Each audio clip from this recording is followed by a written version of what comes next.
Hey, welcome to Prep Life. Let's talk about the FAA. You guys saw this in the national news. 10,000 flights shut down.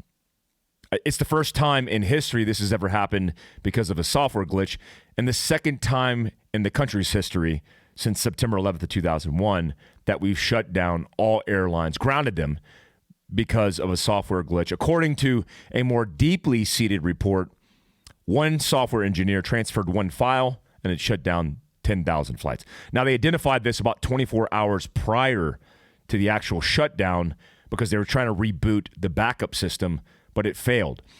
Ironically, Canada faced the same thing the following day, but according to the Department of Transportation, as released in a press conference, this was not terrorist-related. They haven't ruled it out, but I don't buy that an entire system's transportation was shut down because of a software glitch, and then the following day, Canada went through the same glitch. Just so happens.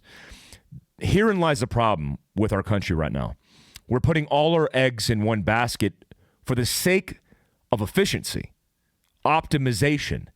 And so this analog approach where we have a contingency, a backup, doesn't exist. We talked about it before on the show about the power grid and the power stations vulnerabilities across the country. 55,000 of them. If 9 to 12 of them were attacked, according to a report from the U.S. government, then it would shut down the power supply to the country for up to 18 months. That's pretty scary, guys.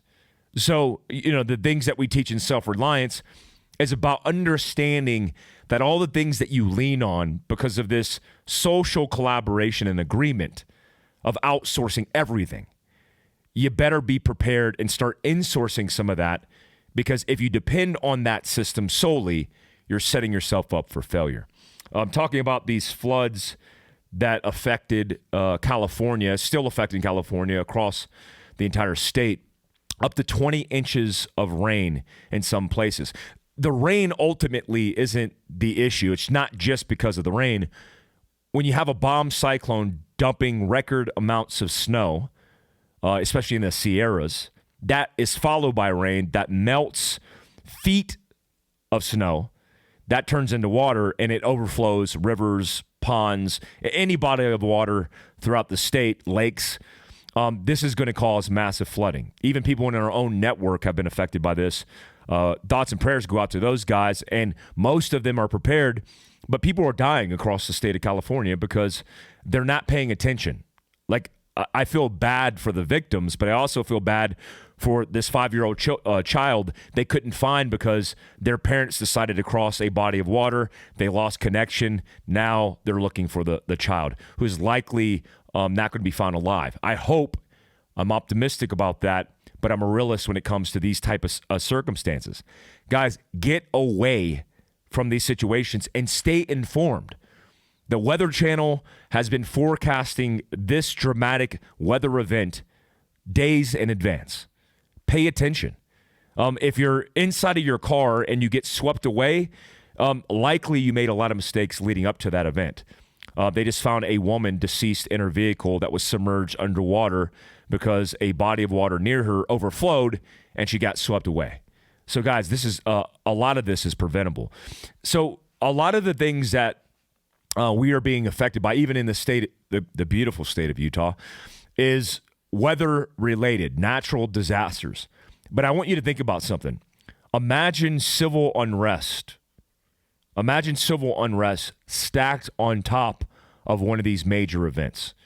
Every statistic that I'm tracking, alcoholism, suicide, drug overdoses, homelessness, man, they are at record highs.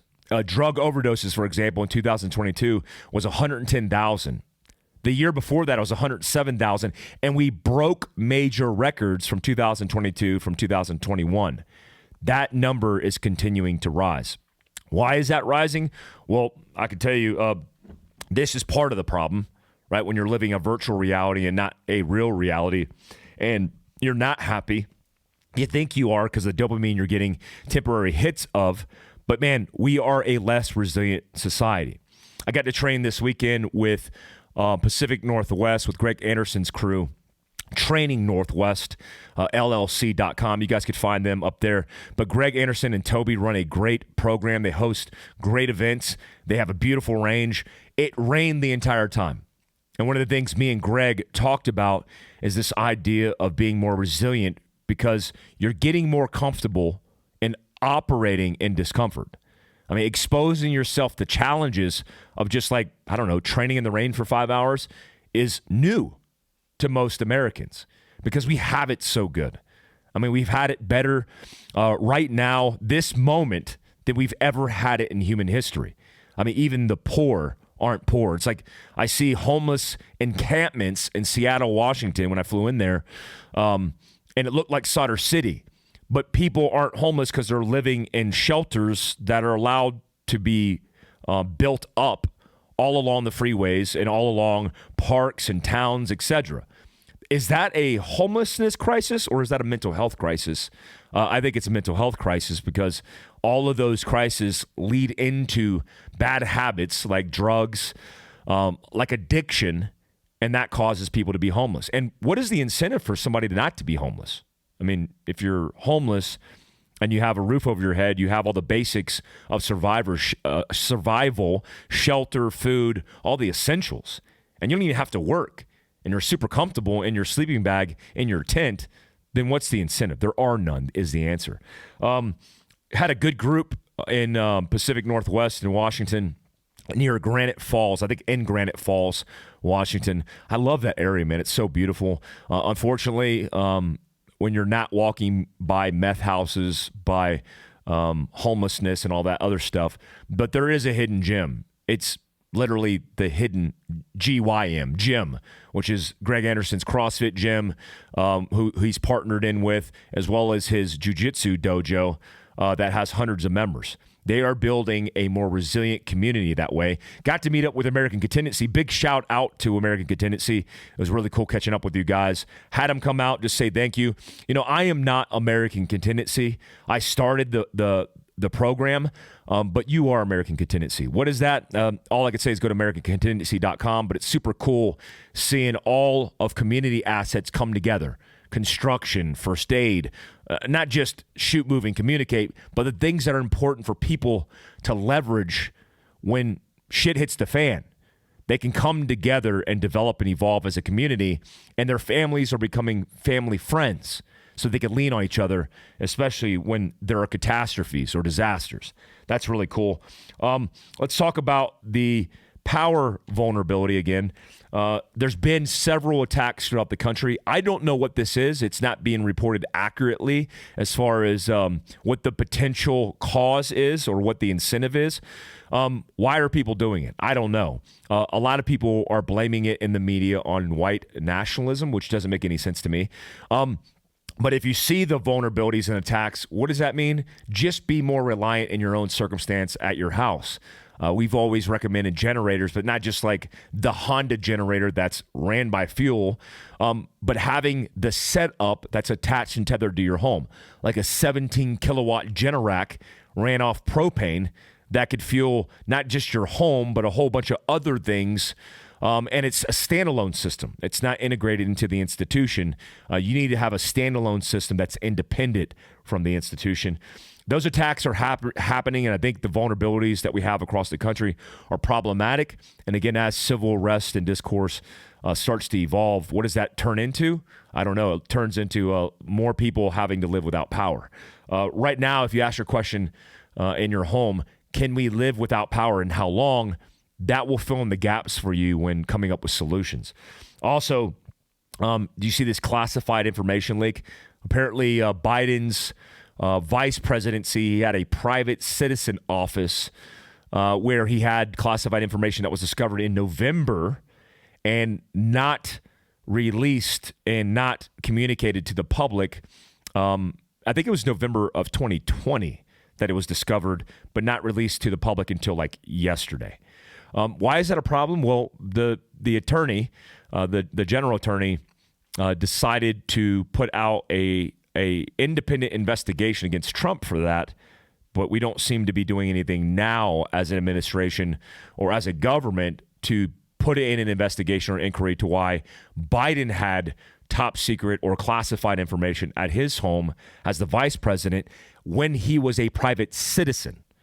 Now, here's what I don't get, because I've experienced this in my own life, in my own career. When I was in the military, I had a top secret SCI that translated also into my government service, but I had both a government top secret SCI and a military Department of Defense top secret SCI. And they're different. They're actually two different investigations. But here's what's interesting. If I was misusing classified information in any way, even the documentation of that, if I was transporting it from a SCIF, a special compartmentalized information facility, I think that's what it stands for. It's been a long time. And I took that from that facility to my car without the proper carrying or curing, is it curing, like a transferring of that information in a courier bag, I would get in trouble. Like, it has to be locked. There has to be certain measures to protect that classified information. And I say I would be in trouble, but I don't just mean I would like get a slap on the wrist. Like, I mean I would lose my classified ability to access that information. Like, I wouldn't be able to touch it, and I would lose my clearance, which would set me up to where I can't do any other government jobs or interagency jobs to be able to touch classified informations. So I would be excluded from programs, from jobs, and be affected. If I was an active duty guy and I did that as a Special Forces Green Beret, if I lost my clearance, I wouldn't be able to do the job. As required by the job, I have to be able to access and get read on to classified information. So that's a problem, because we're holding a standard for men and women in uniform, but not politicians like Hillary Clinton, who deleted all the emails. And this isn't a political thing. This is like a double standard thing. Why aren't we holding politicians accountable? I don't care if it's Trump. I don't care if it's Biden. I don't care if it's Hillary Clinton. Whoever it is, if they're misusing that privilege to handle classified information, which could potentially compromise the state of our secrecy and the men and women and the operational security of our men and women in uniform, that's a problem. That is a problem. So let's hold ourselves accountable. And what I mean by that, let's hold the people that are in charge of this country accountable. How can you get involved? Well, I think it starts at the local legislation level.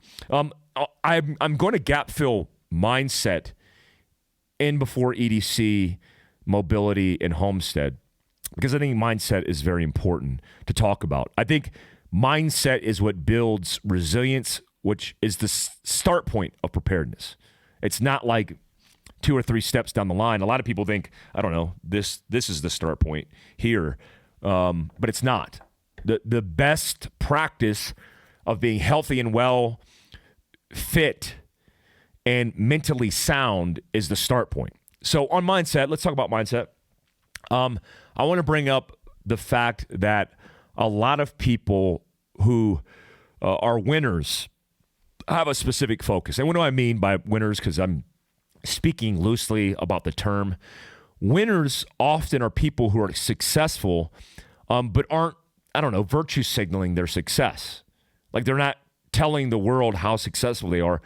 They're just doing the job. They're getting it done. So often winners in their individual focus every single day are focused on the objectives and the task at hand to be successful. What I recognize now from losers is that many losers are focused on winners. They're comparing and contrasting themselves against everybody in the world, which means they're allocating their energy and time and investing with no return everybody around them. So they're comparing themselves, they're attacking people, and like many people have said often, instead of trying to build people up around them, they're trying to break everybody down so it makes them look better to build them up. So they might be remaining the same, and if they hurt everybody around them, then it makes them stand out. And that's a problem. So winners focus on the task at hand, losers focus on winners, and followers follow the herd. So here's some advice. If you're a winner, keep on doing you. Keep on winning. If you're a loser, stop focusing on everybody else. Stop talking about everybody else and start making positive impact on yourself, your family, and your community on your own. That is going to transition this energy that you're investing in everybody else into yourself, and you're going to be better off for it and likely more successful, which makes you a winner. And if you're a follower, right, no offense to followers, because sometimes people need to follow to get mentored by winners, but often people are following losers. If you're following a loser, the great indication that you're following a loser is what I just said. The winners are focusing on objectives and making positive impact on you, and a loser is focused on everybody else. So all these people talking crap, all these people bringing people down, all these people who are being negative, you are following the wrong people. Remember, you are the sum of the 5 people that you surround yourself with. So if you take the 5 closest people that influence you, who are those people? I mean, the people who influence me are Andy Stump, Jack Carr, Evan Hafer, great, amazing human beings that are friends of mine, but who are influencing me one day at a time. That's important to differentiate between people who are negative, because those collectives are making you in the sum. So those 5 people equal you because you're being influenced by them. And if you're spewing negative garbage, then you're just losing. You're part of the loser squad. I want to just throw that out there. In each segment of this Prep Life show, I will make sure I talk about mindset. If you have any ideas for topics as well when it comes to that stuff and all the things that we talk categorically, let us know, because we're super interested. I do this show once a week, and I like you guys' feedback. Leave those in the comments below, and make sure you're subscribed and hit the notification tab. Let's talk about EDC. Guys, EDC, we're going to talk about lights. This is a Surefire Victor 1. It's one of my favorite lights from Surefire, mostly because of the ergonomics. Like, I could hold it, I could hit you with the light, and it's easy to manage. Now, I do run lights on guns. This is a home defense setup, which is a SIG 320 Legion, or X-Legion, X-Carry Legion, with a Surefire light with a suppressor. Now, the question would be, Mike, why would you have so much stuff tethered to your gun? Well, why wouldn't I? Especially for home defense. One, I want it suppressed because I'm a gentleman, and I don't want to send my kids into a sympathetic nervous response because I'm blasting some bad guy in my house. 2, I want all the advantage, the tactical advantage. Now, this isn't not very practical in everyday carry, but it is practical in home defense, right? So there's a time and place. The reason I'm so particular about lights on everyday carry, like this is one of my fanny packs. You like that Korean flag? John Park, who's a former Navy SEAL in the Korean military, he is also my director of media, gave me that pouch or that patch. Really cool. Guys, these are back in stock. I want to mention that. A lot of people have like, where are these things? And it's been months. I apologize. They are back in stock now. But I have a Glock 43X in this. And so when I carry a pistol, depending on what pistol it is, I might not mount a light. One, there is an issue with lights and the variation or the options of lights and holsters. I run our elastic trigger guard inside of that pouch, which keeps it in its own individual section, and a light will just get hung up on that. Also, just as a word of advice, it depends on your pattern of life. You won't catch me out after dark. And sometimes I'll be out after dark, but I'm a father. And so I feed my kids at night, I bathe my kids at night, and then I put them to bed at night. So I'm not going to be running the streets, and I don't need a light tethered to my gun. But I do need a light for utility and the just in case. One thing I want to tell you about lights and lumens, which is one of the reasons that I'm starting a project, hopefully with a company called Cloud Defensive, is this light, which puts out hundreds of lumens. Many people think more lumens equals more better. That's not true, always. Now, there is a tactic behind shining a light in somebody's face and blinding them, but a lot of that has to do with the ability for you to operate like in CQB, close quarters battle, with multiple people, right? Covering angles at the same time. But if it's you as an individual and you shine the light this way to your right and the bad guy's to your left, well, by the time you get to him, he's already seen you because you've given yourself away with this light. But if you've pinpointed where the bad guy is, this is great for identifying the person, their intent with hands and demeanor, and also blinding the hell out of them, right? Disabling them temporarily. But also you should understand from your position, you actually do the same. Like if I'm behind this light and I shine it with 500 lumens, here's an experiment for you. I want you to put a number on a dry erase board or look at an object in the dark. Shine the light on the object from your position by looking at it. And then when you release it, I want you to count with a little bit of ambient light in that room. It can't be completely dark, but because you won't ever recover and you won't see it. But count how many seconds it takes you to finally see that in ambient light. If you did that with 500 lumens, it'd be about 5 to 7 seconds. If you did it with 50 lumens, which is about what this is putting out at its max level, this is a phone, it would be about 1 to 2 seconds. The question is, what's the intent of the light? Are you trying to blind somebody, or are you trying to identify if they're friend or foe? If you're trying to identify them friend from foe, then you might want 50 to 100 lumens. If you want to identify them and blind the hell out of them, you want 500 lumens. My whole point is I want options. I want the ability in a low light setting or a low light setting to put out or emit, and I want a high light, high lumen setting to where I could blast them if I had to. So again, light considerations. One of the things that I love about this Surefire XVL2 IRC, which is that's a lot of nomenclature, is the Viz laser aspect to this optic. Why I'm a fan of Viz lasers? Well, it does a whole bunch of things. If you're holding down a bad guy, like I used to think as a everyday citizen, you would never need to hold or lock down a bad guy. But that's not true. Because you could be in your home walking down the hallway with a pistol and discover a guy in your living room holding a TV, right? So you discover him holding the TV. Now you're holding a pistol that you are carrying. You didn't draw it. You were holding it because you got it off your nightstand, and you have it presented. Now, the dilemma is if you're looking for intent in hands demeanor, which is how we teach looking for intent, because hands kill people, not feet. It's not a foot gun. It's a handgun. If that person is in the living room and we're trying to look at hands and demeanor and we're communicating, don't move, get on the ground, I've already called 911, whatever it is, you need to be able to have them within your focus. Except the dilemma is now you have potentially a gun that just has iron sights in the background of your field of view.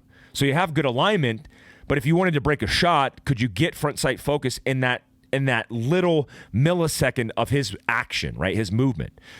If you have a Viz laser, then you have intent. You're potentially mitigating risk because the laser's on his chest and he's like, oh God. And you're able to look at the threat and never transition your field of focus to your gun, because if you needed to break a shot, you could. Now, when we teach shield training to law enforcement, we talk about this because Matt Vandy has been in an officer-involved shooting that involved just this exact scenario, but with a barricaded shooter or a barricaded suspect with a gun.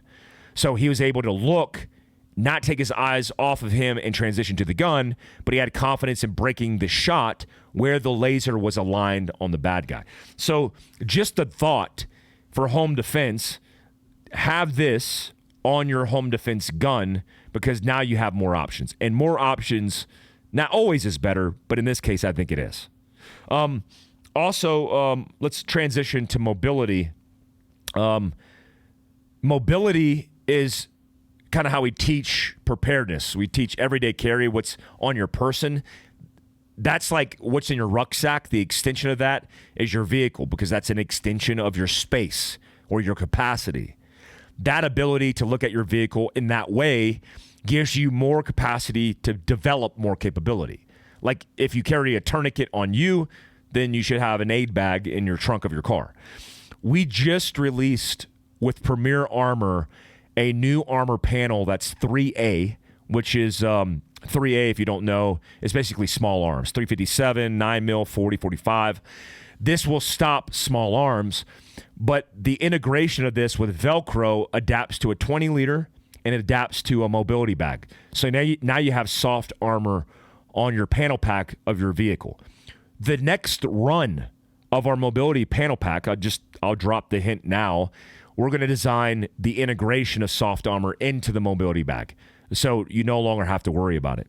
Man, I need to get with Kafaru and see if they could do this. Kafaru makes amazing things. We should talk to them. So, anyways, I want to talk about that. But also, is there a viable reason why you would need soft armor in vehicles? I think so. Our panel pack attaches to the headrest up top and then around the bottom of the seat. That allows you to disconnect it and throw it on your back. That whole concept is really cool because you could disconnect it if you had to, and you could put it on your chest. You could literally, if you're taking rounds from behind, I know guys in my line of work in GRS who've been shot through the back of their vehicle, and the rounds found themselves through this weird, awkward metal driving thing to bounce and ricochet and hit them in the back or the ass. So if you had that panel covering your vitals, you potentially would be protected, even from large caliber rounds that are getting slowed down by penetrating the skin of the vehicle, whatever it's penetrating, and slowing down tumbling and impacting that. That's not a guarantee, but man, that is a consideration. I'm actually going to take that Premier 3A armor and I'm going to test it at our next level 2 range, which is already sold out in San Bernardino, California. But look for that. TJ update.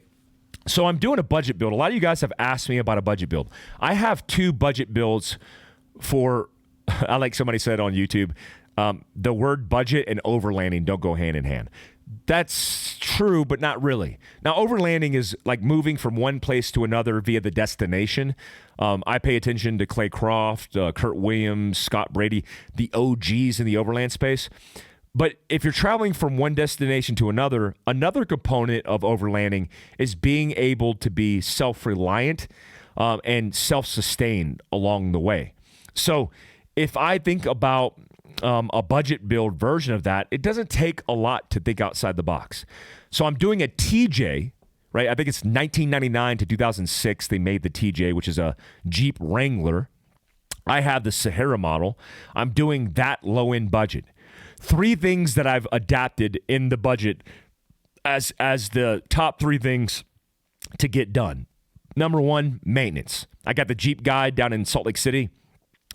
Going through the vehicle right now, maintaining it, telling me what I need to get fixed. That's part of it because you want to be maintained. Number 2, fuel. So I ordered a big flat pack jerry can. I forget how many gallons. It might be 5 gallons. Yeah, I think it's 5 gallons. It's pretty big. It's flat packed, and you could use a manual pump bulb to transition that fuel from where it is into the vehicle. The third component is going to be the roof rack. So I need the ability to displace and create more space because there's not a lot of space in that TJ.